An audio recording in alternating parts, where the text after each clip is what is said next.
ഒത്തിരി ഫാമിലീസിന് കണക്ട് ആവുന്ന ഒരു മൂവിയാണ് സ്വർണേഷ്. പൊന്മാൻ.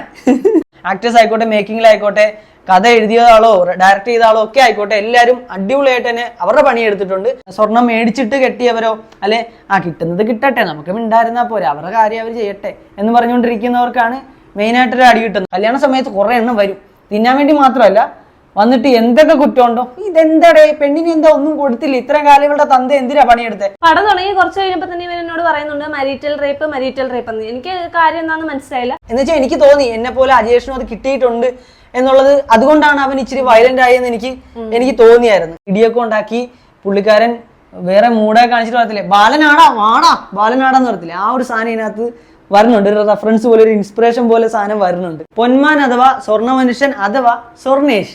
ആക്ച്വലി ഈ പേര് ഈ കഥയിലെ നായകന് കൊടുത്തിട്ടുള്ള വിശേഷണമായിട്ട് എനിക്ക് തോന്നുന്നില്ല. പലർക്കും അങ്ങനെ ആയിരിക്കും തോന്നിയേക്കുന്നത്, പലരും അങ്ങനെ ആയിരിക്കും പറയുന്നത്. എനിക്ക് തോന്നിയ കാര്യം എന്താണെന്ന് വെച്ച് കഴിഞ്ഞാൽ, ഇപ്പം കല്യാണമൊക്കെ കഴിക്കുന്നത് ഡൗറിക്കും സ്വർണത്തിനും ലാഭത്തിനും മാത്രമായിട്ട്, എനിക്ക് കല്യാണം കഴിച്ച് കിട്ടുന്ന സാധനം കിട്ടിയിട്ട് വേണം എൻ്റെ കാര്യങ്ങൾ സെറ്റാക്കാനും എനിക്കൊന്ന് സെറ്റിലാവാനും എൻ്റെ പെങ്ങന്മാരെ കെട്ടിച്ചു വിടാനൊക്കെ പറഞ്ഞ് നടക്കുന്ന ഓരോ സ്വർണേഷുകൾക്കും വേണ്ടിയിട്ടുള്ള ആ ഒരു വിശേഷണമായിട്ടാണ് എനിക്ക് കിട്ടിയേക്കുന്നത്. In a coastal village, gold dealer Ajesh lends 25 sovereigns to Bruno for his sister Steffi's wedding. അതായത് സ്റ്റെഫിയുടെ കല്യാണത്തിന് വേണ്ടിയിട്ട് സ്റ്റെഫിയുടെ ആങ്ങളയ്ക്ക് ഗോൾഡ് ഡീലർ അജേഷ് കുറച്ച് സ്വർണം കൊടുക്കണം, 25 പവൻ സ്വർണം കൊടുക്കണം. ഈ സ്വർണം കിട്ടിയിട്ട് കല്യാണം കഴിച്ചിട്ട് അതടിച്ചു മാറ്റിയേക്കുന്ന മരിയാനോ എന്ന ക്രിമിനൽ അജേഷ് എന്ന് പറയുന്ന ഡീലറെ തട്ടാൻ നോക്കണു. അപ്പോൾ എങ്ങനെയാണ് ഈ കഥ മുന്നോട്ട് പോണേന്നാണ് ഇതിനകത്ത് നമുക്ക് മനസ്സിലാവുന്നത്. ആക്ടേഴ്സ് ആയിക്കോട്ടെ, മേക്കിങ്ങിലായിക്കോട്ടെ, കഥ എഴുതിയതാളോ ഡയറക്ട് ചെയ്ത ആളോ ഒക്കെ ആയിക്കോട്ടെ, എല്ലാവരും അടിപൊളിയായിട്ട് തന്നെ അവരുടെ പണി എടുത്തിട്ടുണ്ട്. അല്ലാണ്ട് സിമ്പിളായിട്ടൊരു ഒരു ബിസിനസ്സിന് വേണ്ടിയിട്ടുള്ള സൃഷ്ടി എന്നൊരു കൺസെപ്റ്റിലല്ല ഈ ഒരു പടം ഇവർ എടുത്തു വെച്ചേക്കുന്നത്, നമുക്ക് ഇവർ തരുന്നതൊക്കെ. അപ്പോൾ അതുകൊണ്ട് തന്നെ കൊടുക്കുന്ന ഓരോ രൂപയും മുതലാണ്. സ്വർണം മേടിച്ചിട്ട് കെട്ടിയവരോ അല്ലെ കിട്ടുന്നത് കിട്ടട്ടെ, നമുക്ക് മിണ്ടായിരുന്നാ പോരെ, അവരുടെ കാര്യം അവർ ചെയ്യട്ടെ എന്ന് പറഞ്ഞുകൊണ്ടിരിക്കുന്നവർക്കാണ് മെയിനായിട്ടൊരു അടി കിട്ടുന്നത്. അതായത് ഒരൊറ്റ സെന്റൻസ് ഉണ്ട്, എടാ മരിയാനോ നീ അന്തസ്സായിട്ട് പണിയെടുക്കുന്നവനാണെന്ന് ഞാൻ വിചാരിച്ചു, അതായത് പണിയെടുത്ത് കുടുംബം നോക്കുന്നവനാണെന്ന് ഞാൻ വിചാരിച്ചു. അങ്ങനെ ജീവിക്കുന്നവനായിരുന്നു നീ എന്നുണ്ടെങ്കിൽ നീ സ്വർണം മേടിച്ച് കെട്ടേണ്ട കാര്യം ഉണ്ടായിരുന്നോ, പെണ്ണിന്റെ സ്വർണം കിട്ടിയിട്ടാണോ നിനക്ക് തിന്നാൻ എന്നുള്ളൊരു പോയിന്റ്. കറക്റ്റ് ഡയലോഗ് ഇങ്ങനെയല്ല കേട്ടോ, പക്ഷേ ഈ ഒരു കൺസെപ്റ്റാണ് അതിനകത്ത് വരുന്നത്. ആ ഒരു പോയിന്റ് കേൾക്കുമ്പോൾ മരിയാനോ എന്ന് പറയുന്നതിൻ്റെ ഉള്ളിലെ സ്വർണേഷ് പൊട്ടുന്നു, പിന്നെ അവൻ വേറൊരു കാടനായിട്ട് മാറുന്നു. ആ ഒരു സാധനമാണ് ഇതിനകത്ത് നമുക്ക് കാണാൻ പറ്റുന്നത്. അത് മരിയാനോക്ക് മാത്രമല്ല, സ്വർണം വാങ്ങിച്ച് കല്യാണം കഴിച്ച ഓരോരുത്തർക്കും അത് ശരിക്കും പൊട്ടും, നല്ല രീതിയിൽ കൊള്ളുകയും ചെയ്യും. ഞങ്ങളുടെ കല്യാണം ആണെങ്കിലും 0 gold വെഡിങ് ആയിരുന്നു, അതേപോലെ 0 alcohol 0 ജാതകമായിരുന്നു. അതിന്റെ പേരിൽ ഒത്തിരി ബുള്ളിയും കളിയാക്കലും ഒക്കെ ഞങ്ങൾ ഏറ്റിട്ടുണ്ട്. പിന്നെ ഞങ്ങൾ പഠിച്ചുകൊണ്ടിരിക്കുന്ന സമയം, അത് ഞങ്ങൾ റിലേഷനിലായിരുന്ന സമയം തൊട്ട് തന്നെ ഇവൻ പറയുമായിരുന്നു നമുക്ക് 0 gold വെഡിങ് മതിയെന്ന്.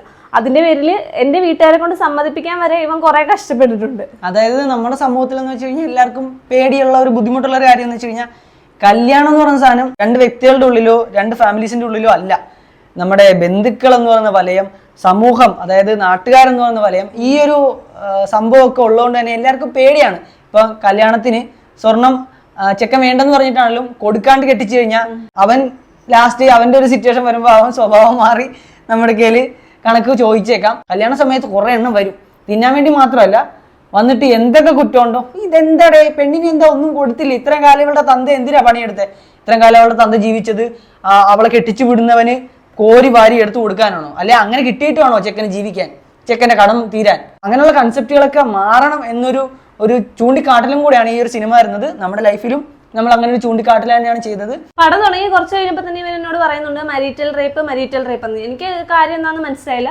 പക്ഷെ കുറച്ച് കഴിഞ്ഞ് ഞാൻ ഒന്ന് ഇരുന്ന് ആലോചിച്ചപ്പോഴാണ് എനിക്ക് അവിടെ എന്താണ് കറക്റ്റായിട്ട് നടക്കുന്നതെന്നും അത് എത്രത്തോളം നമുക്ക് ബുദ്ധിമുട്ടാകുന്നുണ്ടെന്നുള്ളൊരു കാര്യവും കറക്റ്റായിട്ട് മനസ്സിലായത്. അതായത് ആദ്യം നമുക്ക് ആ പടം കാണുമ്പോഴത്തേക്കും കിട്ടുന്നൊരു സാധനം എന്ന് വെച്ച് കഴിഞ്ഞാൽ, ഒരു പെണ്ണിന്റെ കല്യാണം വീട്ടുകാർ ഉത്തരവാദിത്വം തീർക്കാൻ വേണ്ടിയിട്ട് ഒഴിവാക്കി, അല്ലെ പെണ്ണിനെ ഒഴിവാക്കാനായിട്ട് നടത്തി വിടുന്നു. അതിനായിട്ട് അവർ കഷ്ടപ്പെടുന്നുണ്ട്, ഇല്ലെന്നല്ല കേട്ടോ, പെണ്ണിന് നല്ല മുട്ടലുണ്ട്, ഇപ്പോഴെങ്കിലും കല്യാണം നടക്കണമെന്നുള്ളത്. അത് എനിക്ക് മാത്രമാക്കാൻ തോന്നിയത്. അപ്പോൾ ആ ഒരു കൺസെപ്റ്റിൽ ഒരു ചെക്കനെ കെട്ടണു, ചെക്കനല്ല ഒരു കാടൻ, അത് ബോഡി ഷെയ്മിങ് അല്ല, അവന്റെ സ്വഭാവത്തിന്റെ സാധനം വെച്ചാണ് പറയുന്നത്. അപ്പൊ അങ്ങനെ ഒരു കാടൻ ഫസ്റ്റ് നൈറ്റിൽ ചെയ്യുന്ന ആ ഒരു മാരിറ്റൽ റേപ്പ് എന്നുള്ളത് നമ്മളെ ഡയറക്റ്റ് കാണിക്കുന്നോ കേൾപ്പിക്കുന്നോ ഒന്നുമില്ല, പക്ഷെ നമുക്കത് മനസ്സിലാവും, ഫീൽ ആവും. എന്ന് വെച്ചാൽ എനിക്ക് തോന്നി എന്നെ പോലെ അജേഷിനും അത് കിട്ടിയിട്ടുണ്ട് എന്നുള്ളത്, അതുകൊണ്ടാണ് അവൻ ഇച്ചിരി വയലന്റ് ആയെന്ന് എനിക്ക് തോന്നിയായിരുന്നു. എൻ്റെ അമ്മ ഒരു തനി നാട്ടിൻപുറത്തുകാരിയാണ്. അപ്പൊ പണ്ട് തൊട്ടേ അമ്മച്ചി ഇങ്ങനെ നാട്ടിലെ കൊച്ചിലത്തെ കാര്യങ്ങളൊക്കെ പറയുമ്പോൾ പറയുമായിരുന്നു, എടാ മടിയിൽ ജ്വല്ലറി എന്ന് പറയുന്ന സാധനം ഉണ്ടെന്ന്. അപ്പോഴും എനിക്ക് കറക്റ്റായിട്ട് അത് നമ്മുടെ ലൈഫിൽ നമ്മൾ കണ്ടിട്ടില്ലാത്തതുകൊണ്ട് അത് മനസ്സിലാവത്തില്ലായിരുന്നേ. പക്ഷെ ഈ ഒരു സിനിമയുടെ അകത്ത് അത് പ്രോപ്പറായിട്ട് കാണിക്കുന്നുണ്ട്. അതായത് ഒരു കല്യാണത്തിനൊക്കെ മടിയിൽ ജ്വല്ലറിയും കൊണ്ടുപോയിട്ട്, അതായത് സ്വർണ്ണവും കൊണ്ടുപോയിട്ട് അവർക്ക് അത് കൊടുത്ത് ഹെൽപ്പ് ചെയ്യുന്നു. എന്നിട്ട് കല്യാണത്തിന് കിട്ടുന്ന ഫണ്ട് കൊണ്ടോ അവരുടെ ആ ഒരു കല്യാണം കഴിഞ്ഞിട്ടുള്ള ഫിനാൻഷ്യൽ സ്റ്റെബിലിറ്റി കൊണ്ടോ അവരതിനെ റീപേ ചെയ്യുന്നു എന്നൊരു കൺസെപ്റ്റാണ് ഈ മടിയിൽ ജ്വല്ലറി എന്ന് പറയുന്ന സംഭവത്തിന് വരുന്നത്. എത്രത്തോളം ബുദ്ധിമുട്ടിലാണ്, എത്രത്തോളം ഫൈറ്റ് ചെയ്താണ് അവർ കൊടുക്കുന്ന സാധനത്തിനുള്ള പൈസ തിരിച്ചു മേടിക്കുന്നത് ചോദിച്ചു കഴിഞ്ഞാൽ അയ്യോ, അത് നമ്മൾക്ക് ചിന്തിക്കാൻ പറ്റുന്നതിന് അപ്പുറമാണ് കേട്ടോ. നമ്മൾ കാണുമ്പോഴത്തേക്കെന്ന് പറഞ്ഞു കഴിഞ്ഞാൽ സ്വർണ്ണ മേഖലയാണ്, അവർക്ക് ഇറക്കുന്നതിൻ്റെ ഡബിൾ പൈസ കിട്ടുമായിരിക്കും, മറ്റേത് മറിച്ചത് എന്നുള്ളൊരു സംഭവത്തിലാണ് നമ്മൾ കാണുന്നത്. സ്വർണം എന്നുള്ള സാധനത്തിനെ തന്നെ നമ്മൾ കാണുന്നത് അങ്ങനെയാണ്. പക്ഷെ അങ്ങനല്ല. നമ്മൾ ഈ പണിയെടുത്തിട്ട് അപ്പുറത്തവന് പൈസ അവൻ ചോദിക്കുമ്പോൾ കടം കൊടുക്കത്തില്ലേ, എന്നിട്ട് അവൻ്റെ ആട്ടും തുപ്പും കിട്ടൂലേ, എന്നിട്ട് പിന്നെ നമ്മൾ പൈസ ചോദിക്കും തോറും നമ്മുടെ സിറ്റുവേഷൻ മോശമാകും തോറും നമ്മൾ പൈസ ചോദിക്കും തോറും അവന് നമ്മൾ ഏണിയായി, അവൻ നമ്മൾ എങ്ങനെയും ഒക്കെ ആ പൈസ കൊടുക്കാതിരിക്കാൻ വേണ്ടി, തരാതിരിക്കാൻ വേണ്ടിയിട്ട് ഒഴിവാക്കുന്നതോ തലി കൊല്ലുന്നതൊക്കെ പോലത്തെ ഒരു സാധനമാണ് ഇതിനകത്തും വരുന്നത്. സാധനം കിട്ടിക്കഴിയുമ്പോൾ ആൾക്കാർ നേരെ തിരിഞ്ഞു മറിഞ്ഞ് ഞാൻ നിസ്സഹായനാടാ, ഞാനാണ് മേടിച്ചത്, എൻ്റെ ഉത്തരവാദിത്തത്തിലാണ് മേടിച്ചത്, പക്ഷേ ഇപ്പം ഞാൻ നിസ്സഹായനാടാ, നീ അവിടെ പോയി ചോദിച്ചോ, നീ ഇവിടെ പോയി ചോദിച്ചോ എന്ന് പറഞ്ഞ് ഒഴിവാക്കുന്ന സാധനമൊക്കെ ഇതിനകത്ത് കറക്റ്റായിട്ട് കാണിക്കുന്നുണ്ട്. അതുപോലെ തന്നെ അജേഷ് എന്ന് പറഞ്ഞ ആ ഒരു വ്യക്തി ഉണ്ടല്ലോ, ആ ഒരു ക്യാരക്ടർ, അതായത് ഇതിനകത്ത് ഹീറോ തന്നെയാണ്. ആ അജേഷിൽ നമുക്ക് പണ്ടത്തെ ബാലൻചേട്ടനെ കാണാം. ഇടിയൊക്കെ ഉണ്ടാക്കി പുള്ളിക്കാരൻ വേറെ മൂടെ കാണിച്ചിട്ട് പറയത്തില്ലേ, ബാലനാടാ വാടാ, ബാലനാടാന്ന് പറയത്തില്ലേ, ആ ഒരു സാധനം ഇതിനകത്ത് വരുന്നുണ്ട്. ഒരു റെഫറൻസ് പോലെ, ഒരു ഇൻസ്പിറേഷൻ പോലെ സാധനം വരുന്നുണ്ട്. നിനക്ക് മറ്റേ ആത്മഹത്യ സീനൊക്കെ കണക്ട് ആയിരുന്ന? എനിക്കത് കണക്ട് ആയി. കാരണം അയാളുടെ തലയിൽ എല്ലാം കൂടെ വെക്കുമ്പോഴത്തേക്കും അയാളുടെ ആ ഒരു നിസ്സഹായാവസ്ഥ ശരിക്കും അതിൽ നിന്ന് ഫീൽ ചെയ്യുന്നു. അതിനകത്ത് നമുക്ക് അവനെ കുറ്റം പറയാനും പറ്റും. അറ്റ് ദ സെയിം ടൈം ഒരു പൊട്ടനായ ഒരു മനുഷ്യൻ, ഒരു സാധാരണ മനുഷ്യൻ എന്ന നിലയിൽ നോക്കുമ്പോഴത്തേക്കും അവൻ്റെ ഉത്തരവാദിത്തത്തിലുള്ള കാര്യമല്ല അവൻ്റെ ചുറ്റുമുള്ളവരെല്ലാവരെയും സെറ്റ് ചെയ്യുക എന്നുള്ളത്. സത്യം പറയാൻ നമ്മുടെ നാട്ടിൽ ഓക്കെ, അങ്ങനെ ചെയ്യുന്നവന് എക്സ്ട്രാ റെസ്പെക്ട് കൊടുക്കണം.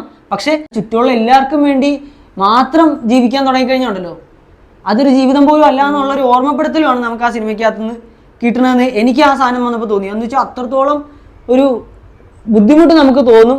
അയ്യോ അവനെ രക്ഷിക്കുക എന്ന് നമ്മൾ പറഞ്ഞു പോകും. അതിനകത്തൊരു മോട്ടിവേഷണൽ സാധനം കൂടെ വരുന്നുണ്ട്. എൻ്റെ പൊന്നോ, ആ ഒരു മോട്ടിവേഷണൽ സാധനം ഉണ്ടല്ലോ, അത് ചെയ്തേക്കുന്ന ബേസിലിന്, അത് എഴുതിയേക്കുന്ന എഴുത്തുകാർക്ക്, കറക്റ്റായിട്ട് ഡയറക്റ്റ് ചെയ്തേക്കുന്നവർക്ക്, കറക്റ്റായിട്ട് എഡിറ്റ് ചെയ്തേക്കുന്നവർക്ക് എല്ലാവർക്കും ഒരു വലിയ സല്യൂട്ട് തന്നെയുണ്ട്.